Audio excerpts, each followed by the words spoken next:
So I wanted to give you a little history of some of young Astarte's meditation journey. So let's say right out of college, I started learning about other healers and other practitioners, and had gone to different practitioners for my own healing, and decided to embark on a journey of magic and paganism and Wicca. And inside those studies, I learned meditation. And I learned the basic meditations: meditation on the breath, meditation on your energy field, meditation on a candle flame, meditation on the light body, on the energy around the body, mantra meditation, third eye meditation. And then that led into ascension meditation, which I studied with Dr. Joshua David Stone. Dr. Joshua David Stone has since passed, but he has numerous books out of his encyclopedia of ascension, which is absolutely incredible for healing and transformation of the self. And I had studied with him ascension meditation, and I taught ascension meditation 20 years ago at my place when I lived in Valley Forge, Phoenixville area. And so that style of meditation, there was prayers, a lot of visualization, a lot of mantra, and that led into my Reiki trainings. And a lot of the Reiki trainings had chakra meditation. It had specific meditations on specific chakras. It had meditation on specific parts of the energy field, and spiraling, and protecting your energy field, grounding your energy field, working with angels, and calling in the angels for support, and then of course learning about your intuition and channeling, and being an intuitive, and gathering impressions on energies around you, and being able to see auric fields, and being able to get a sense of what was going on with other people, and picking up on their energy. So that was the young Astarte's version of my meditation journey.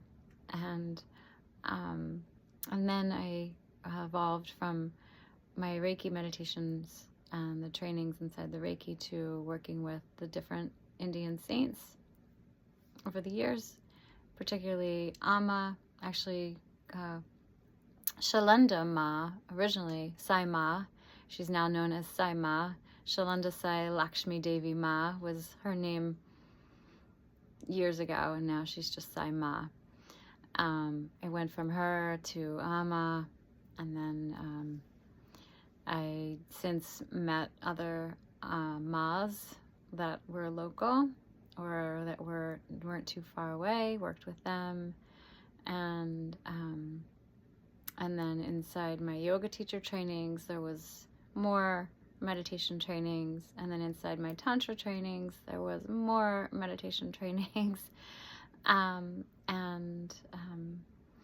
then the list goes on. So it's just been an ever evolving process, and I've developed my own styles, my own techniques since then, and we're going back 20 years when I speak of those things.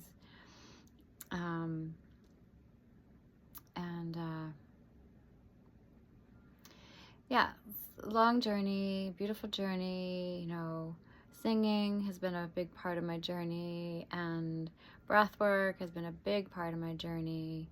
The breath work that I used to do primarily was the Tantra shamanic breath work, which is releasing anger, releasing emotion trapped out of your lower chakras, your first, second, and third chakras, and then bringing that energy up to the heart with a specific movement practice. And it's very physical, very active. But I'm getting sidetracked. So I want to focus on the meditation, and my source of my meditation started very young, and I don't. It started even younger than what I said, but I'll just share from that point and how powerful it has been, and learning practices and methods that will support oneself. And over time, after doing this type of work for so long, you'll be able to pick up on what your body needs. You'll be able to feel into your body, and you'll be able to, on like a somatic practice, surrender and just be aware of what you need energetically, vibrationally, what's going on emotionally. And we're all at different stages of our life. You know, we're constantly changing. We're constantly entering into situations or leaving situations. Things are always moving. There's always movement. There's motion. There's a fluidity. People, we're in relationships with people, and then oftentimes those relationships leave. Some people stay, but a lot of people move on, and they gravitate to going in other directions, or relationships break up altogether. And you know, the most difficult transition or change is when people die, and you are forced to have to process and work through those emotions of letting go. Less intense is divorce, although divorce is also very heavy, very difficult, a challenge to process and work through. And there's ways of working through these changes in our lives, and the ability to move into our emotions and allow ourselves to feel and experience and release what we're feeling, so that we can love ourselves no matter what is showing up, no matter how life presents.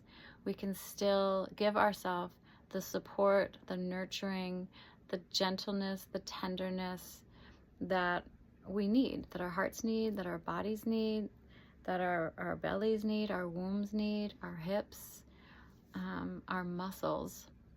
And if we can continue to do practices that will support ourselves to release any of these emotions, which shows up as energy, or shows up as tightness, or shows up as pain, or shows up as illness, in most cases, the more we are able to work through these things, the easier life will be, the more peaceful life will be, and the easier we are able to just go with the flow and go and move into the next stage of our journey.